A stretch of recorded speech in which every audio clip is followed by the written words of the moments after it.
سلطان محمد فاتح عثمانی خلیفہ جس نے قسطنطنیہ فتح کیا۔ سلطان محمد فاتح یا سلطان محمد ثانی عثمان ترکی زبان، پیدائش 30 مارچ 1432، وفات 3 مئی 1481۔ سلطنت عثمانیہ کے 7ویں سلطان تھے جو 1444 سے 1446 اور 1451 سے 1481 تک سلطنت عثمانیہ کے سلطان رہے۔ انہوں نے محض 21 سال کی عمر میں قسطنطنیہ موجودہ استنبول فتح کر کے عیسائیوں کی بازنطینی سلطنت کا ہمیشہ کے لیے خاتمہ کر دیا۔ اس عظیم الشان فتح کے بعد انہوں نے اپنے خطابات میں قیصر کا اضافہ کیا۔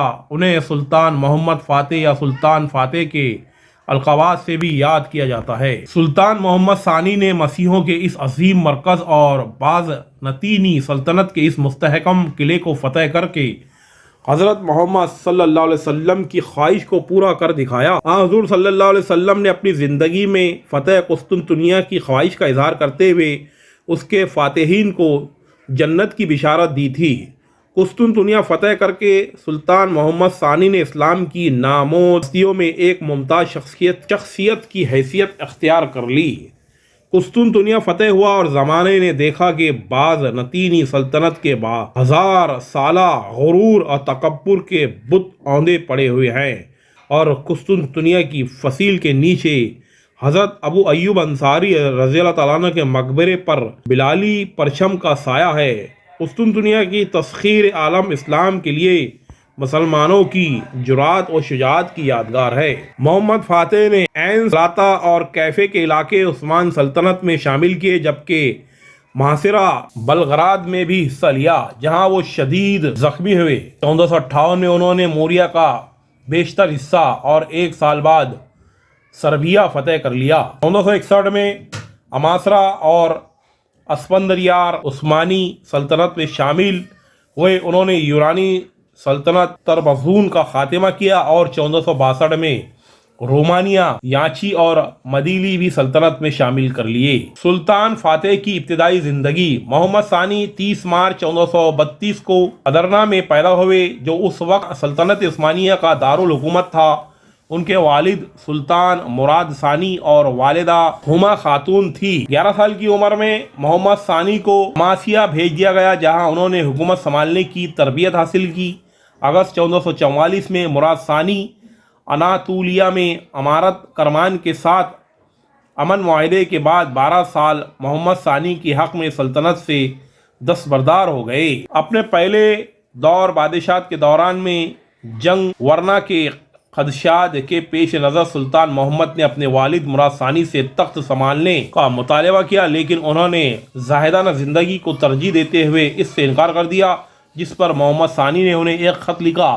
درج تھا کہ اگر آپ سلطان ہیں تو آئیے اور فوج کی کمان سنبھالیے، لیکن اگر میں سلطان ہوں تو میں آپ کو حکم دیتا ہوں کہ میری فوج کی قیادت سنبھالے۔ اس خط کے بعد سلطان مراد نے 1444 میں جنگ ورنا میں عثمانی افواج کی قیادت کی اور 10 نومبر 1444 کو ورنا کی جنگ جیت لی۔ 1446 میں جب مراد دوم تخت پر واپس آئے، محمد ثانی نے سلطان کا خطاب برقرار رکھا لیکن صرف منیسا کے گورنر کے طور پر کام کیا۔ 1451 میں مراد دوم کی موت کے بعد محمد ثانی دوسری بار سلطان بنے۔ کرمان کے ابراہیم دوم نے متنازع علاقے پر حملہ کیا اور عثمانی حکمرانی کے خلاف مختلف بغاوتوں کو اکسایا۔ محمد ثانی نے کرمان کے ابراہیم کے خلاف اپنی پہلی مہم چلائی۔ بازنطینی سلطنت نے عثمانی دعوے دار اورحان کو رہا کرنے کی دھمکی دی۔ 1451 میں اپنے والد سلطان مراد ثانی کی وفات پر سلطان محمد ثانی نے دوسری مرتبہ تخت نشینی سنبھالا اور 2 سال بعد میں محاصرہ قسطنطنیہ میں کامیابی حاصل کر کے بازنطینی سلطنت کا ہمیشہ کے لیے خاتمہ کر دیا۔ اس فتح کے بعد سلطان موریہ کو فتح کیا اور بازنطینی حکومت کی یہ آخری نشانی بھی 1461 میں ختم کر دی۔ قسطنطنیہ کی فتح نے سلطنت عثمانیہ کو ایک دنیا بھر میں شاندار عظمت و عزت عطا کی اور عثمانی پہلی بار ایک بھرپور قوت کے طور پر ابھرے۔ فتح قسطنطنیہ کے بعد محمد ثانی نے اپنے لیے قیصر دوم کا خطاب جیتا۔ فتح قسطنطنیہ کی خوشخبری ایک حدیث میں بیان کی گئی تھی، جس میں حضور صلی اللہ علیہ وسلم نے فرمایا کہ تم ضرور قسطنطنیہ فتح کرو گے۔ وہ فاتح بھی کیا باکمال ہوگا اور وہ فوج بھی کیا باکمال ہوگی۔ مسند امام احمد بن حنبل جلد 6 صفحہ 225۔ ابو ایوب انصاری جو حضور صلی اللہ علیہ وسلم کے ساتھی تھے، قسطنطنیہ کے پہلے محاصرہ کے دوران فوت ہوئے تھے۔ جیسے ہی محمد دوم کی فوج قسطنطنیہ کے قریب پہنچی، محمد کے شیخ شمس الدین نے ابو ایوب انصاری کا مقبرہ دریافت کیا۔ فتح کے بعد محمد نے اس جگہ پر ایوب سلطان مسجد تعمیر کی تاکہ اسلامی دنیا میں فتح کی اہمیت پر زور دیا جا سکے اور غازی کے طور پر اپنے کردار کو اجاگر کیا جا سکے۔ 1453 میں محمد نے 80,000 سے 2 لاکھ کی فوج کے ساتھ 70 سے زیادہ توپ خانے، 320 جہازوں کی بحریہ کے ساتھ قسطنطنیہ کا محاصرہ شروع کیا۔ یہ شہر سمندر اور زمین سے گھرا ہوا تھا۔ باسفورس کے داخلے دروازے پر بیڑا ساحل سے ساحل تک ایک بلال کی شکل میں پھیلا ہوا تھا تاکہ قسطنطنیہ کے لیے سمندر سے کسی بھی مدد کو روکا یا پسپا کیا جا سکے۔ اپریل کے اوائل میں قسطنطنیہ کا محاصرہ شروع ہوا۔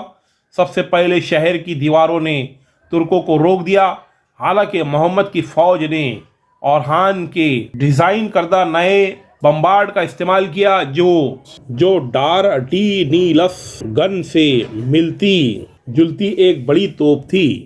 گولڈن ہارن کی بندرگاہ کو ہوم چین نے ہلاک کر دیا تھا اور 28 جنگی جہاز نے اس کا دفاع کیا تھا۔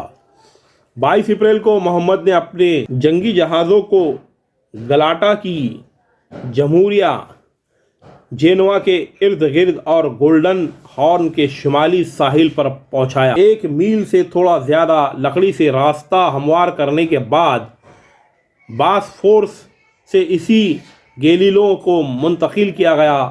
اس طرح بعض نتینی باشندوں نے اپنی فوجیں دیواروں کے ایک لمبے حصے پر پھیلا دی۔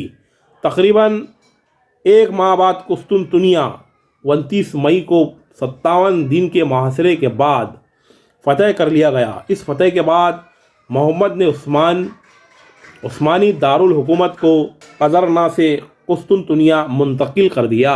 قسطنطنیہ کی فتح کے بعد محمد نے رومن سلطنت کے قیصر کے لقب کا دعویٰ کیا۔ اس دعوے کی بنیاد پر کہ قسطنطنیہ 330 عیسوی سے رومی سلطنت کا دارالحکومت رہا تھا اور جو بھی شاہی دارالحکومت کا مالک تھا وہ سلطنت کا حکمراں تھا۔ عصری عالم جارج آف ٹریبزون نے اس کے دعوے کی حمایت کی۔ اس کے دعوے کو کیتھولک چرچ اور مغربی یورپ کے بیشتر اگر سب نہیں تو تسلیم نہیں کیا گیا تھا، لیکن مشرقی آرتھوڈوکس چرچ نے اسے تسلیم کیا تھا۔ محمد نے مغرب کے ایک سخت مخالف جینڈینس اسکالرز کو تمام رسمی عناصر نسل پرست یا ملیٹی باش کی حیثیت سے جائیداد کے حقوق کے ساتھ قسطنطنیہ کے ایکومینیکل سرپرست کے طور پر نصب کیا تھا، جس نے اسے خود 1454 میں سلطان کے بعد سلطنت کا دوسرا سب سے بڑا زمیندار بنا دیا تھا، اور اس کے نتیجے میں جینیڈیوس دوم نے محمد کو تخت کے جانشین کے طور پر تسلیم کیا۔ شہنشاہ قسطنطین یازدہم پالاایولوگوس کا کوئی وارث پیدا کیے بغیر انتقال ہو گیا، اور اگر قسطنطنیہ عثمانیوں کے قبضے میں نہ آتا تو غالباً اس کے متوفی بڑے بھائی کے بیٹے اس کا جانشین ہوتے۔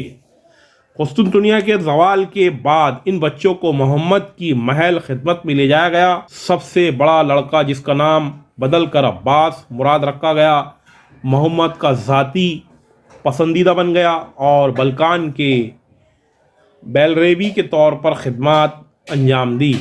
چھوٹے بیٹے، جس کا نام بدل کر مسیح پاشا رکھا گیا، عثمانی بیڑے اور گلیپولی کے